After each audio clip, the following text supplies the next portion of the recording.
বাংলাদেশের সকল প্রার্থী ধানের শীষকে ভোট দিয়ে জয়যুক্ত করতে পারেন। বাংলাদেশে এমন একটি সরকার হবে যেই সরকারের এই মুয়াজ্জিন আজান দিয়ে 10 টাকা বেতন পায় না, যে ইমাম সাহেব 5 ওয়াক্ত নামাজ পড়ে মসজিদে সঠিকভাবে বেতন পায় না, তাদেরকেও বেতনের ব্যবস্থা করা। তাই আমার পেছনে কাফির আছে, বাংলাদেশে সবচেয়ে বড় বেইমানি করেছে এই কাফির আওয়ামী লীগের ভাইরা। সব আপনারা খারাপ। আপনাদের বিবেকের কাছে প্রশ্ন করেন, যদি আজকে জামায়াত ইসলাম এনসিপি কে ভোট না দিয়ে কিছুর বিনিময়ে যদি কাফির যে ভোট দেন, তখন ঢাকায় ভোটের হিসাব হবে। কারণ এই ভোট শেষ ভোট না, আর একটা উচ্চ কক্ষের ভোট আছে। তখন কিন্তু এই নাটেশ্বরের 10টা সেন্টারে জামাতে ইসলামের আমির সাহেবকে জিজ্ঞেস করবে, এনসিপি এত কম ভোট কেন, বাকি ভোটগুলা কোথায় গেল? সেই প্রশ্নের জবাব দিবার আগে মনে স্থির করে নেন যেন কাফির যে আপনাদের ভোট না পড়ে। কথাটা বুঝতে পারছেন? সব কিছু বলা যাবে না, আর প্রিয় আছে ইশারায় আকাল মান।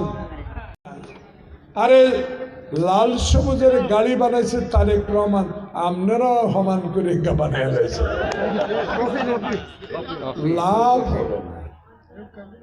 বাংলাদেশের মানুষ খালেদা জিয়াকে ভোট দিয়েছে,